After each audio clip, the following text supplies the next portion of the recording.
부산 만덕동의 햇드락 요양병원에서 53명이 무더기로 코로나19 확진 판정을 받았습니다. 부산시는 만덕동 지역에 이미 내려진 다중이용시설 집합 제한 명령을 2주 연장하고 사회적 거리두기 단계 격상도 검토하고 있습니다. 단풍철을 맞아 여행객이 늘면서 자칫 코로나19가 재확산할 우려가 커지며 정부가 이번 주말부터 한 달간 특별 방역에 나서기로 했습니다. 집단 여행할 경우 방역관리자를 지정해 방역수칙 이행 여부를 확인하도록 했고 휴양림과 수목원 등에서는 사전 예약제를 시행해 이용자 수를 조정합니다. 새 환자가 연일 최고치를 갈아치우자 유럽 각국이 다시 빗장을 채우고 있습니다. 프랑스는 모레부터 4주 동안 밤 9시부터 다음 날 아침 6시까지 통행을 금지하는 등 다시 비상사태를 선포했습니다. 수사팀 인원을 늘리고 관련 인사들을 불러 조사하는 등 옵티머스 라임 사태와 관련한 검찰의 수사가 속도를 내고 있습니다. 문재인 대통령은 어느 것도 성역이 될 수 없다며 검찰 수사에 적극 협조하라고 지시했습니다. 마크 에스퍼 미국 국방장관이 교착 상태인 한미 방위비 분담금 협상과 관련해 주한미군의 안정적 주둔까지 언급하며 증액을 또 압박했습니다. 전시작전 통제권의 한국 전환 문제와 관련해서 시간이 걸릴 것이라는 입장을 밝혔습니다. 오늘 아침 대관령이 영하 1도, 파주 2도, 서울 6도, 대구 7도 등 올가 들어 가장 낮겠고 찬바람이 불어 무척 쌀쌀하겠습니다. 낮 기온은 서울 17도, 대구 20도 등으로 일교차가 커 건강관리에 주의가 필요합니다. 여러분 안녕하십니까? 10월 15일 굿모닝 YTN 시작합니다. 수도권과 부산, 대전 등 곳곳에 코로나19 집단 감염의 여파가 이어지면서 어제 0시 기준 국내 신규 확진자는 84명으로 집계됐습니다. 네, 이와 별개로 어제 부산 만덕동의 햇드락 요양병원에서 53명이 무더기로 확진됐습니다. 손재우 기자입니다. 집단 감염이 발생한 곳은 부산시 북구 만덕동에 있는 햇드락 요양병원입니다. 현재까지 감염이 확인된 사람은 간호사 2명, 간호조무사 3명, 간병인 6명, 그리고 입원 환자 42명 등 모두 53명입니다. 확진자 중에는 사망한 환자 1명이 포함됐는데 사후 진단검사에서 확진됐습니다. 부산시는 50대 간호조무사가 13일 확진된 뒤 요양병원 직원과 환자 278명을 모두 진단검사했으며 52명이 추가로 확진 판정을 받았다고 밝혔습니다. 병원의 종사자 99명, 환자 165명, 총 278명에 대해서 검사를 실시한 결과 총 52명의 추가 확진자가 발생하였고 나머지는 음성이었습니다. 보건당국은 간호조무사의 감염 경로와 최초 증상 발현 시점, 동선에 따른 밀접 접촉자 수 등을 파악하기 위해 역학조사를 진행하고 있습니다. 간호조무사는 역학조사에서 사망한 환자와 접촉한 뒤 열이 났다고 진술했습니다. 병원의 기록에 환자가 발열과 호흡 곤란 증상이 있었다라고 기록이 되어 있어서 저희는 강력히 의심하고 장례식이 진행되는 걸 중지시키고 검사를 진행하였습니다. 해당 요양병원은 동일 집단 격리 조치됐으며 확진 환자 53명은 전원 부산대병원과 부산의료원으로 이송됐습니다. YTN 손조입니다. 앞서 보신 것처럼 53명이 무더기로 확진된 부산 햇드락 요양병원에서는 지난달 이후에만 환자 8명이 숨졌습니다. 네, 이 가운데 7명이 호흡곤란 증세가 있었다고 해서 방역당국이 코로나19 증상으로 볼 수 있는지 확인하고 있습니다. 차상은 기자입니다. 지난 12일에 숨진 뒤 확진 판정이 나온 89살 환자는 3층 병실에 입원해 있었습니다. 지난달 이후 같은 병실에서만 벌써 4번째 사망자가 나왔고 병원 전체로는 8번째 사례입니다. 방역당국은 이 가운데 7명이 숨지기 전에 호흡곤란 증세가 있었다는 점에 주목하고 있습니다.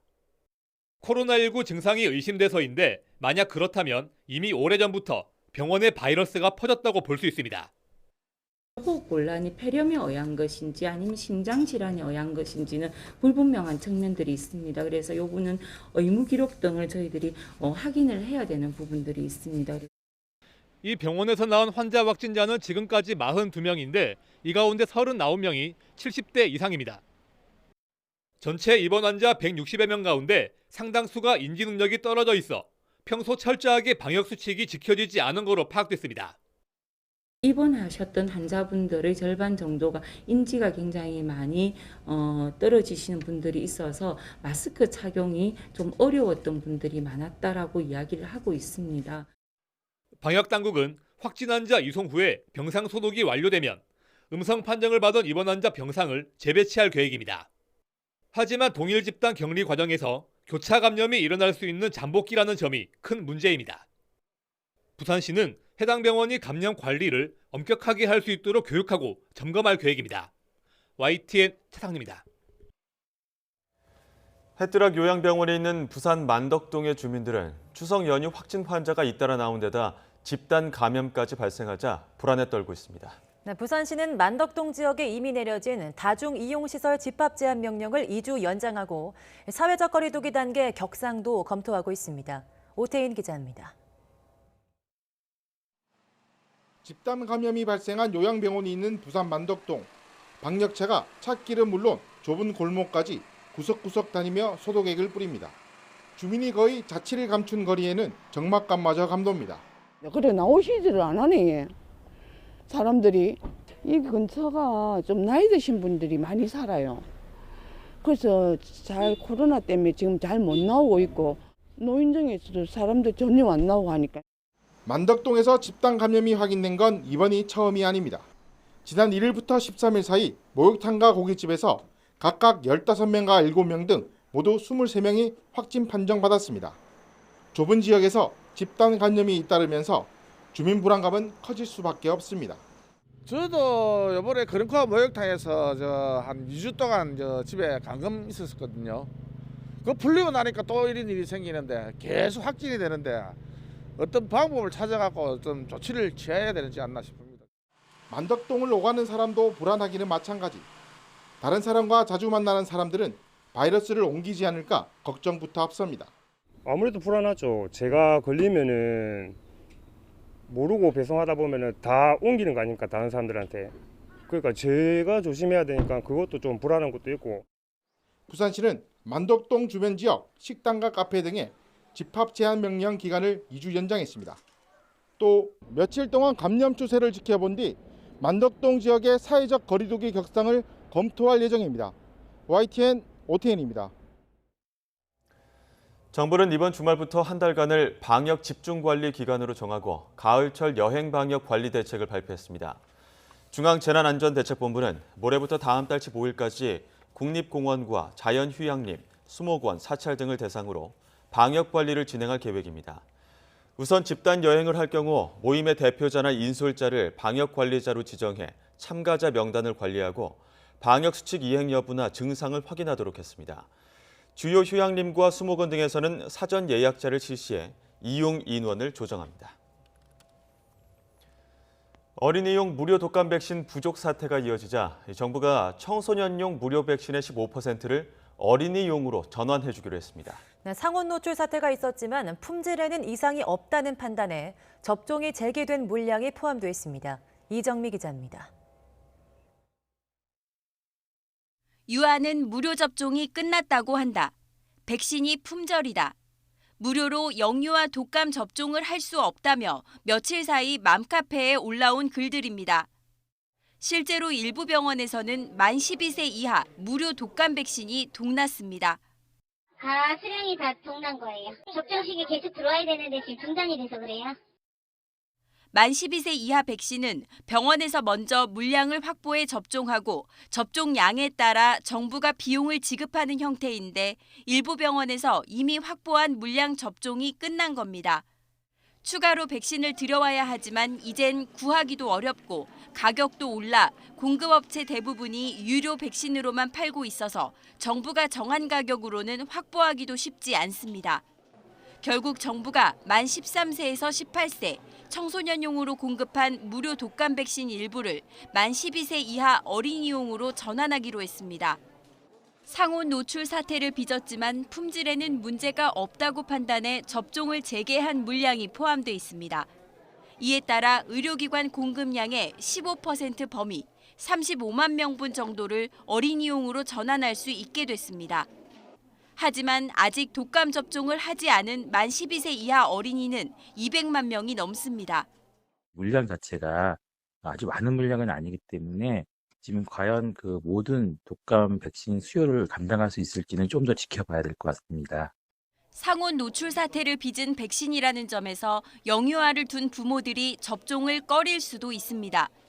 무료 접종이 시작된 이후 독감 예방 접종을 한 청소년 24만 4천여 명 가운데도 절반가량은 무료를 포기하고 유료 백신을 택했습니다. YTN 이정미입니다. 백색 입자 발견으로 회수 결정이 내려진 독감 백신을 맞고 이상 반응을 보였다고 신고한 사람이 55명에 달하는 것으로 확인됐습니다. 신고된 이상 반응은 접종 부위가 부풀어 오르는 등의 국소 반응이 23건으로 가장 많았고 발열 14건과 알레르기 11건이 뒤를 이었습니다. 흰색 소변과 관절염을 호소한 사람도 1건씩 발생했고 그 외 복통이 2건, 경련, 어지러움, 두통 등이 1건씩이었습니다.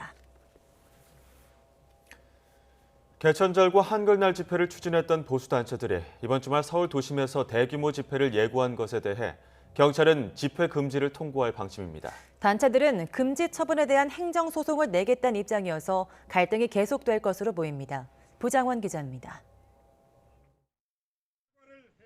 보수단체 8.15 비상대책위는 이번 주와 다음 주 일요일 서울 광화문 세종문화회관 근처에서 1,000명 규모의 야외 예배를 신고했습니다. 또 다른 보수단체 자유연대도 토요일에 광화문 광장과 경복궁역 일대에서 300명 규모의 집회를 예고했습니다. 거리두기 지침이 완화된 만큼 도심 한복판에서 대규모 집회를 열겠다는 겁니다. 감염병 예방을 위한 규정하고 있는 그런 내용 외에도 우리가 할 수 있는 만약의 경우까지를 모두 다 예방적 조치를 하겠다는 내용을.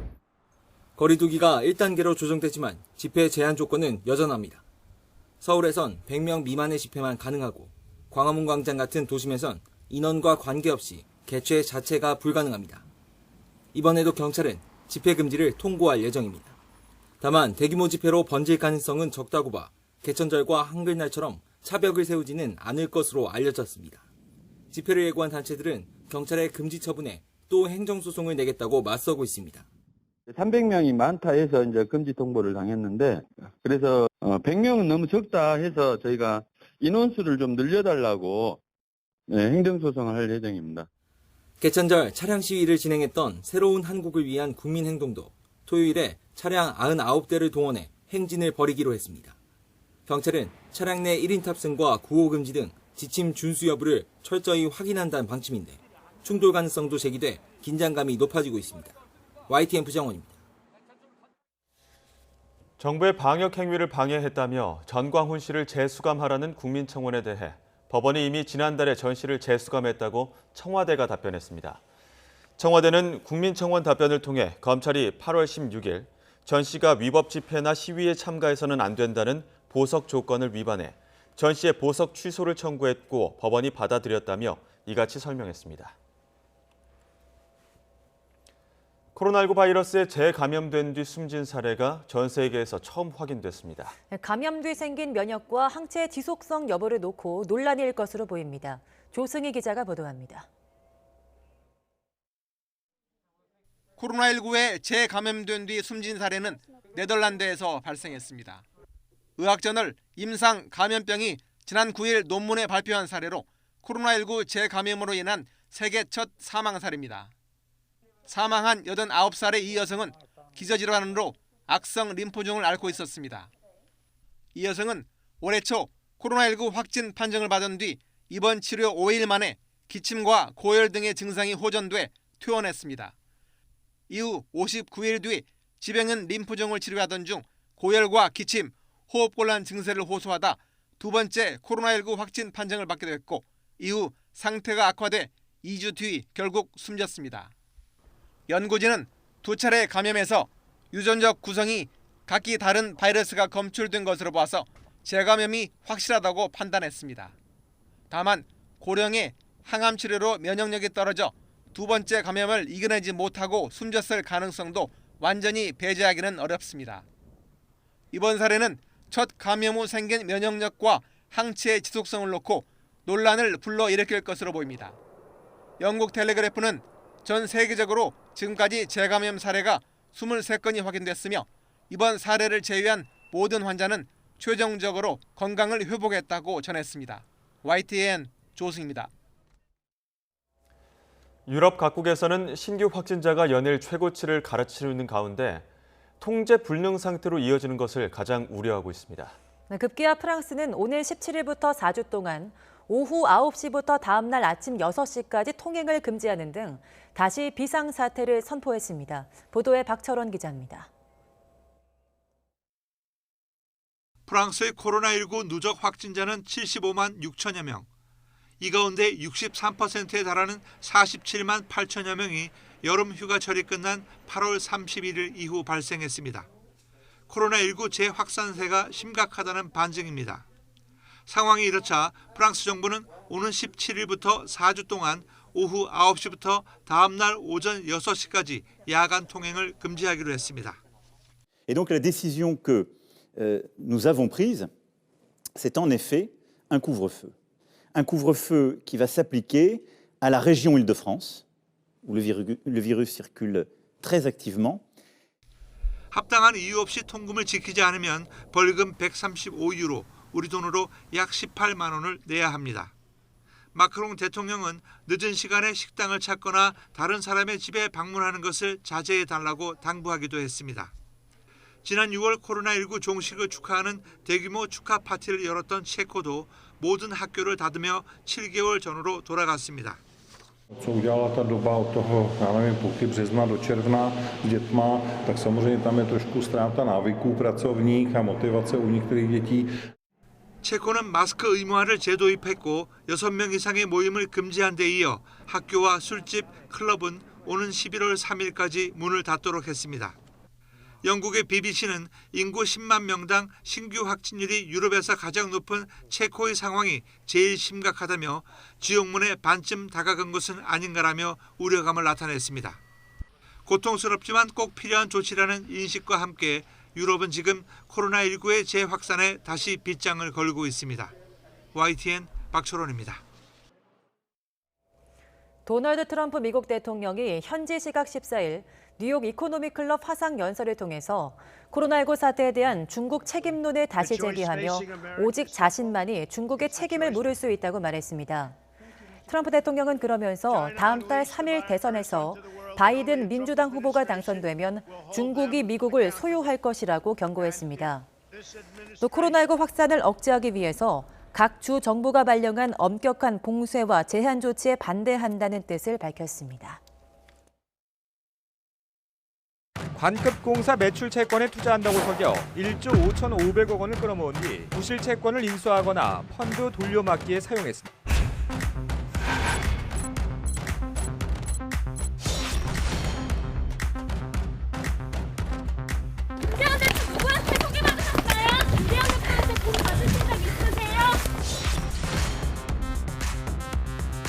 투자 적격 결정까지 전광석화까지 이루어졌습니다. 보이지 않는 힘이 작용했다고밖에 볼 수가 없습니다.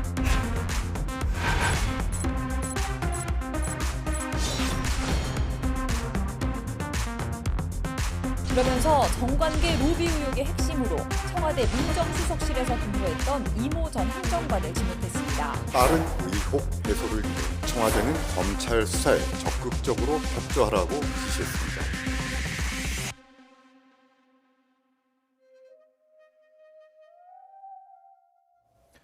검찰이 옵티머스 측에서 금품을 받은 것으로 지목된 금감원 전직 국장을 시작으로 로비 의혹 수사를 뒤늦게 본격화했습니다. 법무부는 대검찰청 요청을 받아들여 금융회계 전문 검사 등 5명을 추가 파견하기로 했습니다. 조성호 기자의 보도입니다. 검찰이 금융감독원 국장 출신인 윤모 씨 자택에 대한 압수수색으로 정관계 로비 의혹 수사에 신호탄을 쐈습니다. 압수수색 당일 윤 씨를 피의자로 불러 조사도 했습니다. 김재현 옵티머스 대표는 앞선 검찰 조사에서 윤 씨에게 수천만 원을 건넸다고 진술한 것으로 알려졌습니다. 윤 씨를 통해 펀드 자산관리 수탁사인 하나은행 임원 등 금융권 관계자들을 소개받았다고도 말한 것으로 전해졌습니다. 이미 다른 금품 수수 사건으로 기소돼 재판에 출석한 윤 씨는 취재진이 옵티머스 의혹에 대해 질문하자 답하지 않은 채 서둘러 법원을 빠져나갔습니다. 김재현 대표 누구한테 소개받으셨어요? 김재현 대표한테 돈 받으신 적 있으세요? 윤 씨에 대한 수사를 시작으로 하나은행 등 금융권 관계자들에 대한 소환 조사도 차례로 이어질 전망입니다. 수사팀도 몸집을 키웠습니다. 법무부는 서울중앙지검 수사팀에 검사 5명을 추가 파견해달라는 대검찰청 요청을 승인했습니다. 파견 명단에는 금감원 조사국 출신으로 공인회계사 자격을 가진 남재현 서울북부지검 검사가 포함됐습니다. 국정농단과 사법농단, 삼성바이오로직스 회계부정, 이명박 전 대통령의 다스 실소유 규명 수사 등 특별수사 경험을 갖춘 검사들도 이름을 올렸습니다. 기존 수사팀 검사 9명에 중앙지검 내부에서 4명이 더 충원되면서 검사만 18명, 특별수사팀에 버금가는 규모를 갖췄습니다. 법무부는 향후 수사 진행 상황과 일선 검찰청 업무 부담 등을 고려해 추가 인력 파견도 검토하겠다고 밝혔습니다. 옵티머스 로비 의혹 수사가 본격화하면서 정관계 인사들 가운데 어느 선까지 수사 선상에 오를지 검찰 행보에 관심이 쏠리고 있습니다. YTN 조성호입니다. 이번 사건의 핵심 관계자들은 정관계 인사들과 접촉하기 위해 여러 로비 창구가 있다는 취지로 검찰에 진술한 것으로 전해졌습니다. 이른바 로비스트 3인방이 지목됐는데요. 의혹을 풀 핵심 인물들로 떠오르고 있습니다. 강희경 기자가 보도합니다. 옵티머스 펀드의 90%가량이 팔린 곳은 NH투자증권입니다. 이런 대형 증권사가 부실 펀드를 수천억 원어치나 판매하게 된 경위가 석연치 않다는 의혹은 꾸준히 제기돼 왔습니다. 옵티머스 김재현 대표가 NH투자증권에 찾아가 건넨 상품 제안서는 단 7쪽짜리로 설명 후 실제 펀드가 설정되기까지는 단 이틀밖에 걸리지 않은 것으로 알려졌습니다. 김 대표가 NH투자증권 정영채 대표에게 약을 다 쳐놨다고 말했고 실제 실사도 정말 대충 진행됐다는 이사 윤모 변호사의 검찰 진술도 의심스러운 정황을 뒷받침합니다. 여기서 정관계 로비를 담당했다고 거론되는 정영재 전 옵티머스 대체투자 대표가 등장합니다. 옵티머스 김 대표와 NH투자증권 정 대표 사이에 다리를 놓아준 인물로 지목된 겁니다. 국정감사에서도 관련 질의가 쏟아졌고 정 대표는 정영재 전 대표를 만난 건 사실이지만 옵티머스 펀드와 관련해 만난 건 아니라고 설명했습니다. 펀드 판매 과정에 윗선 개입이 있었다는 의혹에도 선을 그었습니다. 정영재 전 대표 외에 정관계 인사들과 관계를 맺기 위해 이른바 로비스트 3인방이 활동한 정황도 포착됐습니다. 옵티머스 핵심 관계자들이 검찰 조사에서 연예기획사 대표 출신 신모 씨와 김모 씨, 김모 씨 등 3명을 로비 창구로 지목한 겁니다. 신 씨는 과거 옵티머스 투자금이 흘러들어간 성지건설 횡령 사건을 두고 옵티머스로 번지는 걸 자신이 막았다고 주변에 말하기도 한 것으로 전해졌습니다. 기 씨는 옵티머스와 옵티머스 펀드에 투자한 한국마사회가 충남 금산군의 장외 발매소 겸 레저 테마파크 조성 사업을 추진하는 과정에 깊숙이 개입한 것으로 알려졌습니다. 정영재 전 대표가 수사 시작과 함께 잠적해버린 상황에서 검찰이 정 전 대표의 신병을 확보하느냐, 또 이 로비스트 3인방으로부터 어떤 진술을 받아내느냐가 정관계 로비 의혹을 규명할 핵심이 될 것으로 보입니다. YTN 강희경입니다. 옵티머스 사건을 권력형 비리로 규정한 국민의힘은 정관계 로비가 의심되는 추가 의혹들을 제기했습니다. 이에 대해 더불어민주당은 제1야당이 근거 없는 의혹만 증폭하며 국정감사 시간을 허송세월하고 있다고 비판했습니다. 이승배 기자의 보도입니다. 옵티머스 사건을 권력형 비리로 규정하고 당내 특별위원회까지 출범한 국민의힘이 추가 정관계 로비 의혹을 제기했습니다. 남동발전이 지난 3월 김재현 옵티머스 자산운용 대표를 만나 해외 발전소 개발 사업을 논의했는데 불과 2주 만에 5,100억 원대 사업에 적합 판정을 내줬다는 겁니다. 통상 내부 승인이 나는 데는 반년 정도가 걸리는데 속도가 현저히 빨랐던 만큼 윗선의 개입이 의심된다는 주장입니다. 그러면서 윗선으로 이현재 전 경제부총리가 관련이 있을 가능성을 제기했습니다. 투자 적격 결정까지 전광석화까지 이루어졌습니다. 기업들이 투자 제안을 받을 때의 모습과 전혀 다른 방식으로 이런 과정이 이루어졌다. 보이지 않는 힘이 작용했다고밖에 볼 수가 없습니다. 이에 대해 남동발전은 옵티머스 대표와 만난 적은 있지만 단순한 사업 설명 자리였을 뿐 사업 추진에 대한 협의가 아니었다고 설명했습니다. 또 검찰이 확보했다는 내부 문건 내용에 대해서는 아는 바가 없고 이헌재 전 경제부총리와 협의하거나 함께 옵티머스와 해외 발전 사업을 추진한 적도 없다고 밝혔습니다. 하지만 국민의힘은 제안서를 받은 지 하루 만에 30억 원을 투자한 농어촌 공사 사례와 흐름이 비슷하다며 보이지 않는 외압을 의심했습니다. 더불어민주당은 강한 유감을 표시했습니다. 중요한 국정감사 기간에 제1야당이 시간만 낭비하고 있다면서 근거 없는 의혹 제기는 그만두라고 비판했습니다. 국민의힘은 검찰 수사를 지켜보고 사모펀드의 부실한 관리 감독 대책 마련을 위한 국정감사에 충실해 줄 것을 바랍니다. 옵티머스 연루설이 불거진 이재명 경기도지사도 거짓말을 밥 먹듯 하는 허무맹랑한 사기범이 작성한 문서를 가지고 국민의힘과 일부 보수 언론이 선동을 하고 있다며 수준 낮은 음해성 정치 공세라고 일축했습니다. 민주당은 야당이 여권 인사 연루설을 부풀리면서 허송세월을 하고 있다고 비판하고 있습니다. 하지만 국민의힘은 계속해서 추가 의혹을 폭로하겠다고 벼르고 있어서 남은 국정감사에서도 치열한 공방이 벌어질 것으로 보입니다. YTN 이승배입니다.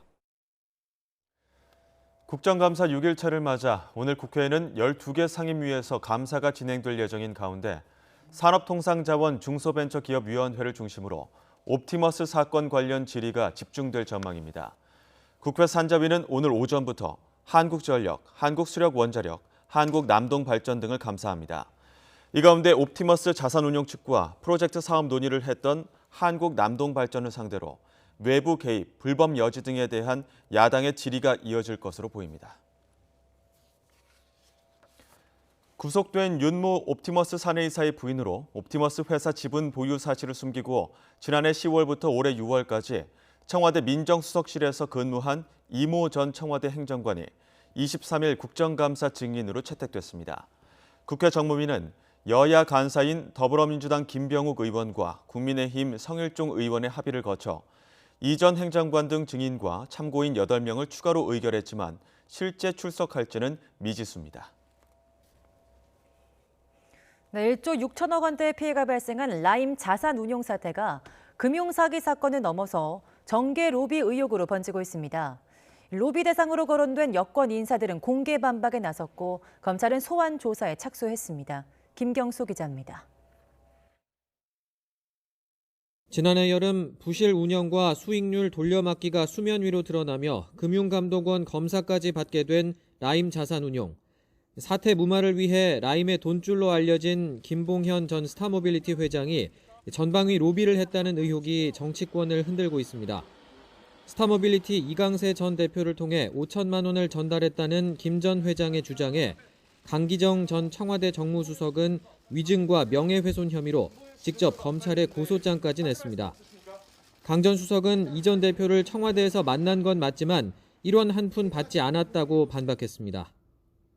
가방도 열어보고 엑스레이기도 투시하고 그렇기 때문에 이 돈 5천만 원을 가지고 들어온다는 그 자체는 약간의 상식, 청와대를 조금만 알면 불가능하다는 걸 알게 됩니다. 강 전 수석 외에도 김 전 회장의 로비 의혹에서 거론되는 인물은 더 있습니다. 민주당 기동민 의원은 정치 자금과 고급 양복을 받았다는 의혹이 불거져 지난달 말 검찰 소환 조사를 받았고 김영춘 국회 사무총장과 민주당 비례대표 이수진 의원 등도 검찰 소환 통보를 받은 것으로 알려졌습니다. 앞서 기동민 의원은 김 전 회장을 만난 적이 없고 정치 자금도 받은 사실이 없다며 혐의를 부인했습니다. 김영춘 사무총장도 자신은 라임 사건과 아무런 관련이 없다며 검찰 수사로 사실관계가 명확히 정리되길 바란다는 입장문을 냈습니다. 검찰 수사로 제기된 의혹이 얼마나 해소될지 관심이 쏠리는 가운데 야당에서는 검찰이 여론에 떠밀려 이제야 수사에 들어간다며 특검이 필요하다는 주장도 나오고 있습니다. YTN 김경수입니다. 문재인 대통령이 청와대 라임 옵티머스 사건과 관련한 검찰 수사에 적극 협조하라고 지시했습니다. 문 대통령은 청와대 참모들에게 검찰의 엄정한 수사에 어느 것도 성역이 될 수 없다며 이렇게 지시했다고 청와대 강민석 대변인이 밝혔습니다. 이에 따라 청와대는 검찰이 수사와 관련해 출입 기록 등을 요청하면 검토한 뒤 제출할 계획입니다. 다만 강기정 전 정무수석이 사건 관계자와 청와대에서 만났는지를 확인하기 위해 검찰이 요청한 CCTV와 관련해서는 해당 영상은 이미 존속기한이 지나 존재하지 않는다고 설명했습니다.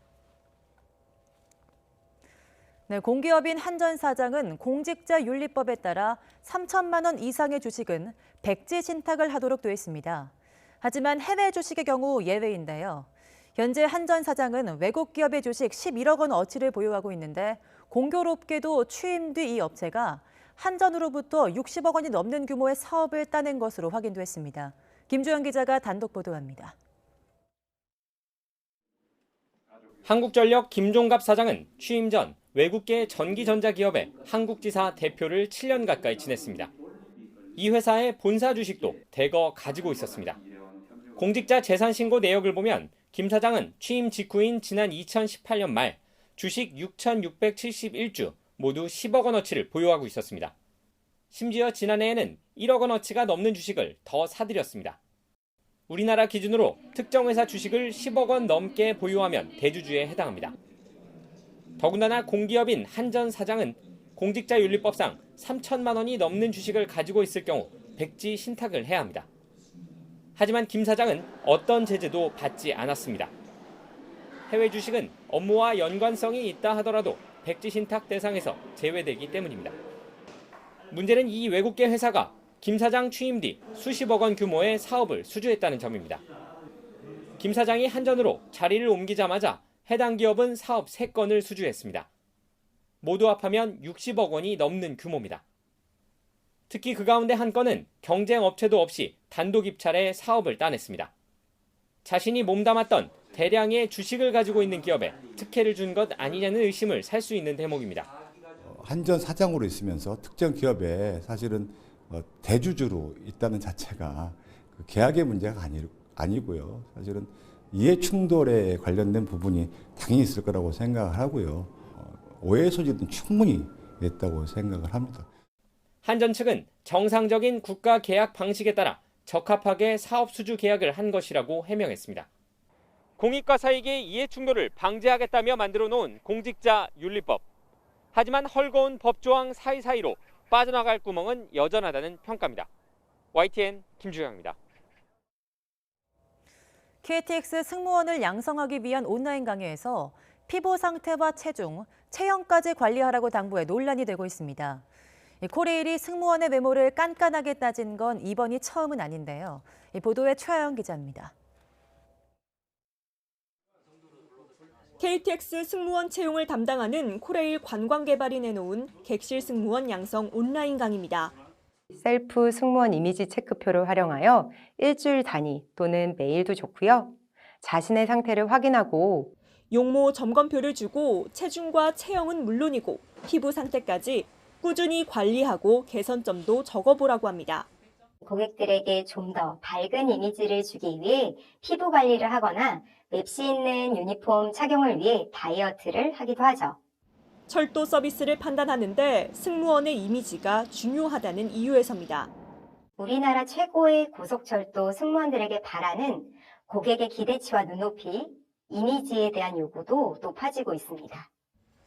코레일 관광개발은 이 강의를 수료한 지원자에게 서류 전형에서 교육 점수 만점을 주기로 했습니다.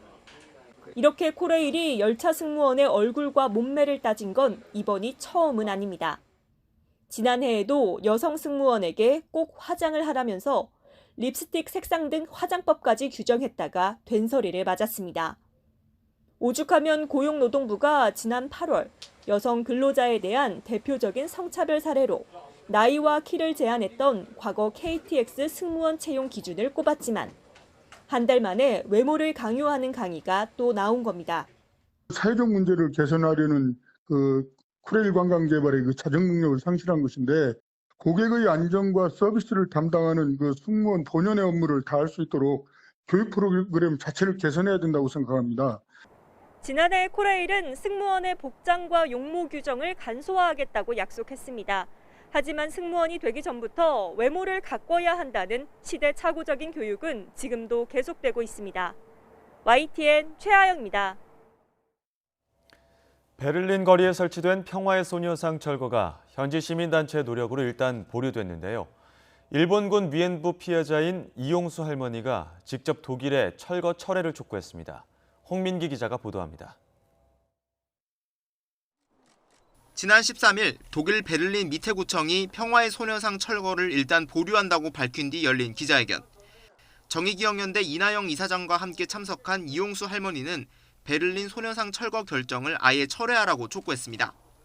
이용수 소신으로 세계 역사와 인권 문제 해결의 상징인 평화의 소녀상 철거 주장은 절대 있을 수 없습니다. 베를린을 양심의 수도라고 표현하며 일본과 달리 과거사를 이미 사과한 나라인 만큼 이번에도 과거사를 외면하지 말라고 강조했습니다. 일본과는 다르게 과거 역사를 반성하고 잘못된 역사를 바로잡는 것에 앞장선 나라입니다.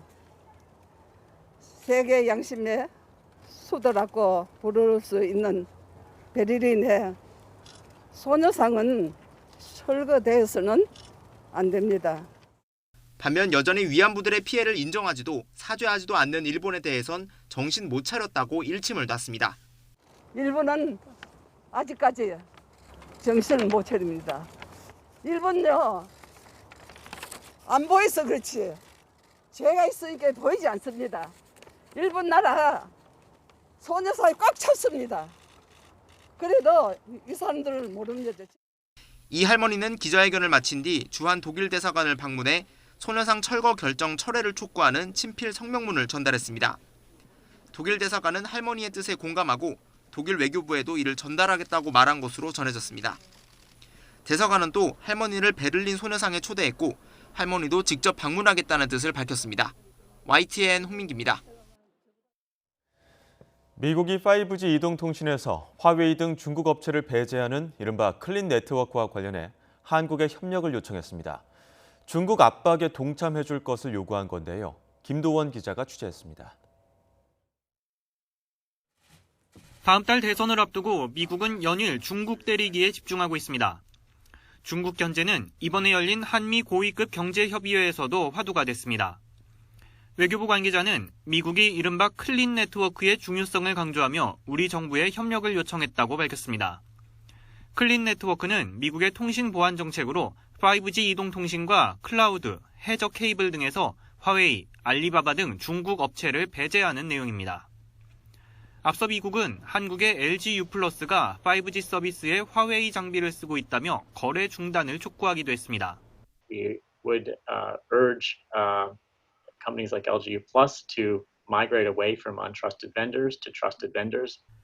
외교부 관계자는 이번 회의에서 무엇을 배제해야 한다는 등의 구체적인 협의가 이루어진 건 아니라고 설명했습니다. 또 업체 선택은 민간 기업이 결정할 사안이라며 보안 우려에 대해선 기술적 사안에 대해 미국과 긴밀히 협력하고 있다고 덧붙였습니다. 하지만 미국의 목표가 전면적인 중국 압박인 이상 기술적 보안 조치로 문제가 해결될 수 있을지는 의문입니다. 미국은 중국 견제 4개국 협의체 쿼드에 대해서도 다른 나라의 참여를 환영한다고 밝히는 등 공을 들이고 있어 한국의 동참을 요구하는 목소리가 점차 강해질 수 있다는 우려가 나옵니다. YTN 김도훈입니다. 한미 국방장관 등 수뇌부가 워싱턴에서 직접 만나 연례 안보회의를 열고 전시작전권 전환 등 현안을 논의했습니다. 이 자리에서 마크 에스퍼 미 국방장관은 다시 한번 방위비 분담금 증액을 압박했습니다. 워싱턴 강태욱 특파원의 보도입니다. 서욱 장관이 취임 후 처음으로 워싱턴을 찾았습니다. 올해 한미 안보 회의에 참석하기 위해서입니다. 서 장관은 북한이 새로운 무기를 공개하는 등 한반도 안보 환경이 유동적인 상황이라고 진단했습니다. 이 같은 안보상 도전에 대해 한미 국방장관이 직접 만나 공고한 동맹 관계를 확인하고 전시작전권 전환 이행 상황 등을 점검할 필요가 있다고 강조했습니다. 더불어 전작권 전환을 위한 한미 간의 노력을 함께 평가하고 향후 추진 계획을 논의함으로써 전작권 전환의 조건을 조기에 구비하여 한국군 주도의 연합방위 체제를 빈틈없이 준비하는 데 함께 노력할 것입니다. 하지만 에스퍼 국방장관은 조건을 충족하는 데 시간이 걸릴 것이라며 신중한 태도를 취했습니다. Fully meeting all the conditions for the transition of operational control to Iraq commander will take time, but the process of doing so will strengthen our alliance. 에스퍼 장관은 그러면서 아직 합의가 안 된 방위비 분담금 협상이 조기에 합의돼야 한다고 강조했습니다. 나토 등 다른 동맹과 마찬가지로 한국도 더 많이 기여해야 한다며 증액을 거듭 압박했습니다. But as I've said before, we must find a more equitable means of sharing the costs of our common defense so it doesn't fall unequally on the American taxpayers. 두 장관은 회의 뒤 유엔사의 정전협정 준수와 집행 역할을 재확인하는 등 20개 항의 공동 성명을 발표했습니다. 회의에 앞서 두 장관은 한국전 참전 기념공원에 헌화했습니다. 서 장관은 특히 국군 유해 발굴 사업 추진에 기반을 구축한 공로를 인정해 켈리 맥키그 미국 국방부 포로 실종자 확인 국장에게 훈장을 수여했습니다. 워싱턴에서 YTN 강태욱입니다.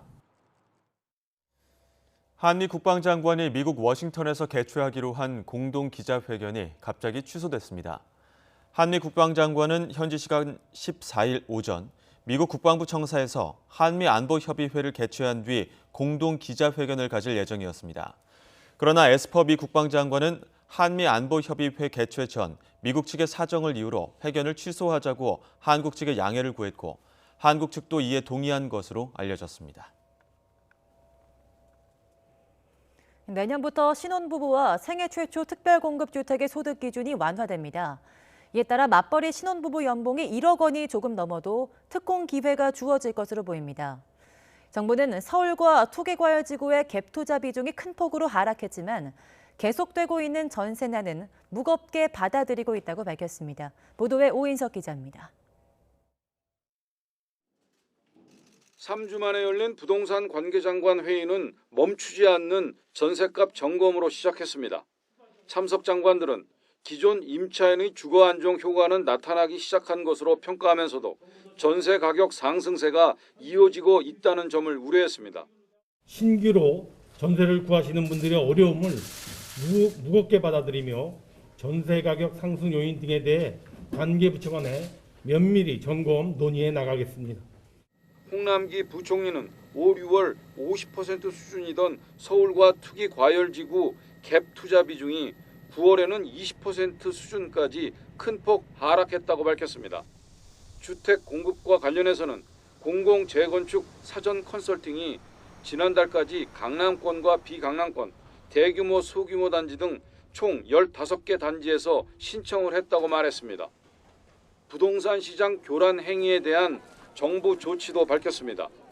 아파트 분양권 불법 전매 매수인은 지위 상실과 시세 차익 상실 등 강력한 경제적 불이익을 당할 수 있다고 설명했습니다. 정부는 신혼부부와 생애 최초 특별 공급 제도를 개선해 내년부터 소득 기준을 완화하기로 했습니다. 앞으로 확대될 주택 공급에서 맞벌이 가구 등 보다 많은 실수요 계층이 내 집 마련 기회를 더 가질 수 있도록 신혼부부 생애 최초 특별 공급 소득 기준을 추가적으로 완화하고자 합니다. 소득이 많은 맞벌이 신혼부부에게도 특공에 청약할 기회를 주기 위해 소득 요건을 민영주택에는 도시근로자 월평균 소득의 140%, 맞벌이는 160%까지 확대하는 게 핵심입니다. 세전소득으로 3인 이하 가구의 경우 140%는 월 788만 원, 160%는 월 889만 원으로 연봉으로 환산하면 1억 668만 원입니다. 신혼희망타운도 소득 요건이 완화되고 공공분양은 30%를 일반 공급으로 공급하면서 소득 기준을 높였습니다. 생애 최초 특별공급 소득 기준도 완화됩니다. 공공분양은 우선 공급과 일반 공급 물량으로 나눠 소득 기준을 차별화하고 민영주택은 일반 공급 소득 기준이 높아집니다. YTN 오인석입니다. 네, 홍남기 경제부총리 겸 기획재정부 장관이 임대차법 때문에 서울 마포 전셋집을 비워주게 된 데 이어서 경기 의왕 아파트 매각 과정에서도 임대차법에 발목을 잡혔습니다. 부동산 업계에 따르면 2주택자였던 홍 부총리는 정부 방침에 따라 경기 의왕 아파트 한 채를 팔기로 하고 지난 8월 매매 계약을 체결했습니다. 하지만 이후 기존 세입자가 계속 거주하겠다며 임대차법에 따른 계약 갱신 청구권을 행사하면서 계약 파기 위기에 놓였습니다. 세종시의 아파트 분양권도 소유하고 있는 홍 부총리는 서울 마포에 전세를 살고 있지만 임대차법이 시행되자 집주인이 실거주를 이유로 집을 비워달라고 요구해 다른 전셋집을 구하고 있습니다. 최근 3년 동안 수도권에서 9억 원이 넘는 주택을 산 미성년자 대부분이 본인 예금이나 상속 증여를 통해 자금을 마련한 것으로 확인됐습니다.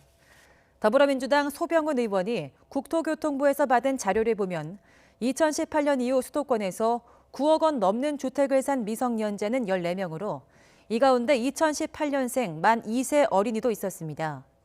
이 어린이는 자신이 태어난 해에 서울 압구정동 아파트를 12억 4,500만 원에 사면서 9억 7천만 원을 자기 명의 예금으로 지불했습니다. 네, 이번 정부 들어 20, 30대가 서울에서 월급을 모두 모아 아파트 한 채를 사는 데 걸리는 시간이 4년가량 늘어난 것으로 나타났습니다. 국토교통부와 한국감정원 등이 국회 국토교통위원회 소속 국민의힘 김상훈 의원에게 제출한 자료를 보면 지난해 12월 기준으로 39살 이하인 2인 이상 도시가구가 한 푼도 쓰지 않고 집을 사려면 15년이 걸렸습니다. 2017년 6월에는 11년이 걸렸지만 3년 만에 4년이 더 늘어난 셈입니다. 그룹 방탄소년단의 소속사 빅히트 엔터테인먼트가 오늘 증시에 입성합니다. 빅히트는 오늘 오전 9시 증시 개장과 함께 거래를 시작하는데 무엇보다 시초가가 공모가의 2배로 뛴 뒤 상한가를 기록하는 이른바 더블 상한가에 성공할지가 관심사입니다. 배터리 사업 분할로 주주들의 반발을 산 LG화학이 적극적인 배당을 약속하며 주주 달래기에 나섰습니다. LG화학은 분할로 인한 불확실성을 없애고 주주 가치를 높이기 위해서 2022년까지 보통주 한 주당 최소 10,000원 이상의 현금 배당을 추진하겠다고 밝혔습니다. LG화학은 오는 30일 분할 계획을 안건으로 하는 주주총회를 열 예정입니다. 이스타항공 노조가 대규모 정리 해고에 반발하며 당시 투쟁에 돌입했습니다. 민주노총 공공운수노조는 어제 국회 앞에서 기자회견을 열고 이스타항공 조종사 지부장이 무기한 단식 농성에 들어간다고 밝혔습니다. 노조는 사측이 605명을 해고했는데 임금 체불 314억 원이 발생하는 동안 정부와 집권 여당은 아무런 조치를 하지 않았고 실소유주인 이상직 의원도 손을 놓고 있었다고 비판했습니다. 가수 고 구하라 씨를 폭행하고 협박한 혐의로 항소심에서 실형을 선고받은 구 씨의 전 남자친구 최종범 씨에 대한 대법원 판결이 오늘 나옵니다. 최 씨는 지난 2018년 구 씨와 다투는 과정에서 팔과 다리 등에 상처를 입히고 성관계 동영상을 퍼뜨리겠다며 협박한 혐의 등으로 재판에 넘겨졌습니다. 1심은 최 씨의 공소 사실 가운데 협박과 강요 혐의 등은 유죄로 인정했지만 구 씨의 신체를 촬영한 혐의는 무죄로 보고 징역 1년 6개월에 집행유예 3년을 선고했습니다. 2심 재판부도 1심과 마찬가지로 구 씨 신체를 촬영한 혐의는 인정하지 않았지만 촬영 영상을 유포한다고 협박한 것에 대해 징역 1년을 선고하고 법정 구속했습니다. 전 남편을 살해한 혐의로 1심과 2심에서 무기징역을 선고받은 고유정이 아들에 대한 친권을 상실했습니다. 제주지방법원은 지난해 6월 고유정 전 남편의 남동생이 고유정을 상대로 낸 친권 상실 및 아들 후견인 선임 청구 사건에 대해 모두 인용 결정을 내렸습니다. 고유정은 지난해 5월 전 남편 강 씨를 살해하고 시신을 훼손 유기한 혐의 등으로 기소돼 1심과 2심에서 무기징역을 선고받았습니다. SNS에 인천 일대 여성을 상대로 한 성범죄 암시글을 올렸던 남성이 경찰에 붙잡혔습니다. 인천지방경찰청은 사이버 범죄수사대는 정보통신망법상 불안감 조성 혐의로 24살 A씨를 검거해 조사 중이라고 밝혔습니다. A씨는 지난 7일부터 11일 사이에 자신을 여성들을 미행 혹은 스토킹하는 그림자라고 소개하며 특정 주소와 여성들의 인상착의를 자세히 언급하는 트위터 글을 4차례 올린 혐의를 받고 있습니다. 하루 사이 볼에 닿는 공기가 급격하게 차가워졌습니다. 밤사이 북서쪽에서 찬 공기가 유입되면서 오늘 아침 올가을 들어 가장 쌀쌀한데요. 현재 서울 기온 6.8도로 어제보다 5도가량 낮고요. 대관령은 0도 등 때이른 추위가 기승을 부리고 있습니다. 기온이 크게 떨어지면서 강원 산간뿐만 아니라 내륙 곳곳으로도 첫 얼음이 관측될 가능성이 있습니다. 농작물 관리에 신경 써주시기 바랍니다. 현재 대부분 지역에서 기온이 10도를 밑돌며 무척 쌀쌀합니다. 대관령 0도, 철원 0.8도 등 경기 북부와 강원 산간에는 0도 안팎의 기온을 보이고 있고 그 밖에 내륙도 대전 6.2도, 서울 6.8도로 올가을 들어 가장 쌀쌀합니다. 낮 동안 하늘은 대체로 맑겠지만 서늘함이 감돌겠습니다. 서울 낮 기온 18도, 광주와 대구 20도로 예상됩니다. 내일부터 기온이 다시 오름세를 보이며 주말에는 예년 이맘때 가을 날씨를 회복하겠습니다. 아침에는 무척 쌀쌀하지만 낮에는 기온이 10도 이상 오르면서 일교차가 크게 벌어지겠습니다. 급격한 기온 변화에 감기 걸리지 않도록 건강관리 잘해주시기 바랍니다. 지금까지 상암동 야외 스튜디오에서 YTN 홍나실입니다. 부산 만덕동의 햇드락 요양병원에서 53명이 무더기로 코로나19 확진 판정을 받았습니다. 부산시는 만덕동 지역에 이미 내려진 다중이용시설 집합 제한 명령을 2주 연장하고 사회적 거리 두기 단계 격상도 검토하고 있습니다. 단풍철을 맞아 여행객이 늘면서 자칫 코로나19가 재확산할 우려가 커지면서 정부가 이번 주말부터 한 달간 특별 방역에 나서기로 했습니다.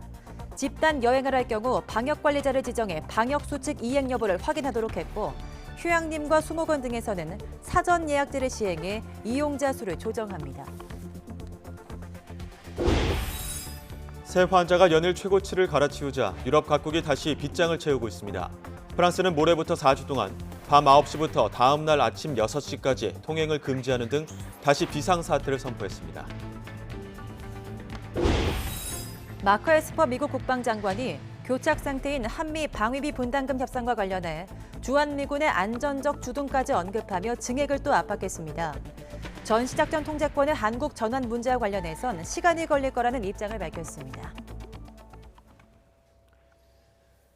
부산 만덕동에 있는 햇드락 요양병원에서 50대 간호조무사가 코로나19 확진 판정을 받은 데 이어 직원과 환자 52명이 추가 확진 판정을 받았습니다.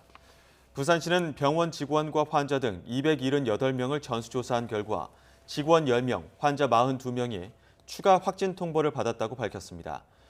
이 가운데 환자 확진자 1명은 지난 12일 숨진 뒤에 확진 판정을 받았습니다. 부산시는 확진자를 부산의료원과 부산대병원으로 이송하고 해당 병원을 동일 집단 격리 조치했습니다. 해당 병원은 지난 3월부터 면회와 외출을 통제해왔습니다. 따라서 방역당국은 환자가 아니라 직원이 먼저 감염돼 병원에 바이러스가 퍼지는 것으로 보고 있습니다. 병원에서 발생한 집단 감염 소식에 환자 가족들은 분통을 터뜨렸습니다. 김종호 기자입니다. 해당 병원은 코로나19 때문에 3월 하순부터 면회와 외출이 금지됐습니다. 방역당국은 1차 감염이 환자가 아니라 병원 직원으로 보고 있습니다. 직원이 환자를 감염시키고 환자가 다시 직원을 감염시키면서 바이러스가 확산했다는 겁니다. 신규 입원 환자인 경우에는 코로나 검사를 하기 때문에 환자에서의 최초 발생이 있었다기보다는 외부에서의 특히 출퇴근 가능한 직원들 중에 감염 의심자가 있고 환자 가족은 병원이 알려준 게 아니라 보도를 보고 집단 감염 사실을 알았다며 병원 측 대응을 질타했습니다. 또 요양병원에서 직원이 감염돼 환자에게 바이러스를 옮기는 게 말이 되냐며 분통을 터뜨렸습니다. 특히 요양병원에 계시는 근무하는 직원들은 특별히 조심해야 되는데 그래서 가족들도 면회도 오지 못하게 하면서 또 이런 일이 발생하니까 죄송한 마음으로 모신 요양병원에서 코로나19 바이러스가 퍼졌다고 자책하며 환자 건강을 염려하는 모습도 볼 수 있었습니다. 50몇 명이라는 것만 선언했는데 지금 전화하니까 양성으로 부산 어려움은 있으면 한다네. 불안해. 게다가 음성 판정이 나온 경우라도 잠복기로 볼 수 있는 기간이어서 가족들 불안은 쉽게 가시질 않습니다. 방역당국은 동일 집단 격리 중에 수시로 검사를 시행해 2주 안에 확진 판정을 받은 환자가 1차 감염이 아니라 2차 감염이 확인됐다고 밝혔습니다. 2주 전에 그 양성으로 하니까 부산 어려움은 있으면 한다네. 불안해. '계다가 음성 판정이 나온 경우라도 잠복기로 볼 수 있는 기간이어서 가족들 불안은 쉽게 가시질 않습니다. 아직 찾지 못한 감염 사례가 있는지 신속하게 확인하겠다는 계획입니다. YTN 김종호입니다. 코로나19 환자가 계속 나오는 수도권을 중심으로 노인병원과 정신병원 종사자 등에 대한 전수검사가 진행될 예정입니다. 중앙재난안전대책본부는 수도권은 확진자가 꾸준히 나오고 있어서 고위험군이 몰린 요양병원과 요양시설, 정신병원과 시설 등을 대상으로 종사자 전수검사를 계획하고 있다고 밝혔습니다. 또 노인 주간 보호시설 이용자도 전수검사를 진행할 방침입니다. 이번 전수검사 대상자는 모두 16만 명에 달합니다. 사회적 거리두기 1단계 완화로 고위험 시설로 분류됐던 노래 연습장도 다시 문을 열었습니다. 네, 그동안 미성년자 출입 금지 등 집합 제한 조치가 적용됐던 PC방도 방역 수칙을 지키며 운영할 수 있게 됐습니다. 손효정 기자가 현장을 다녀왔습니다. 2달 만에 다시 문을 연 동전 노래 연습장. 소독제로 가게 곳곳을 소독하며 손님 맞을 준비가 한창입니다. 사회적 거리두기가 1단계로 완화되면서 노래 연습장과 같은 고위험 시설도 핵심 방역 수칙을 지키며 운영할 수 있게 된 겁니다. 손님이 한 번 이용했던 방은 이렇게 방 전체를 소독한 뒤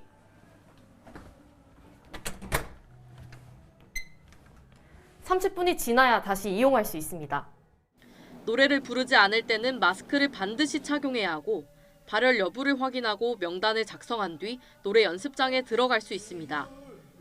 그동안 멀쩡한 가게를 열지 못해 속을 끓였던 사장님은 이제야 한숨 돌렸습니다. 50여일 동안 이렇게 문을 닫아놨기 때문에 각종 어려움도 많았지만 그래도 일단 방역 수칙을 지켜가면서라도 영업을 할 수 있게 돼서 기쁘긴 하고요. 오랜만에 노래방을 찾은 손님들도 마음껏 노래할 수 있다는 사실에 기쁜 마음을 감추지 못했습니다. 집안에 무선 마이크도 사고 블루투스 연결 손자 부르고 그랬습니다. 오랜만에 스트레스도 풀고 하려니까 일단 기대가 되고요.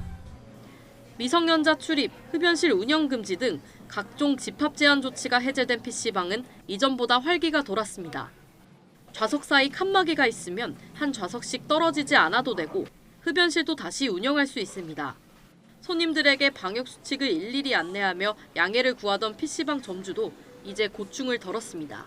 저희가 칸막이가 있는 경우에도 불구하고 거리 앉기를 해서 이제 같이 오신 손님분들이 되게 불편이 좀 많으셨어요. 불만들이 좀 많으셨는데 이번에 그래도 1단계 되면서 그나마 이제 미성년자분들도 오시고 식사도 많이 주문을 하시고 미성년자 출입도 가능해지면서 시험이 끝나고 PC방을 찾은 학생 손님도 눈에 띄었습니다.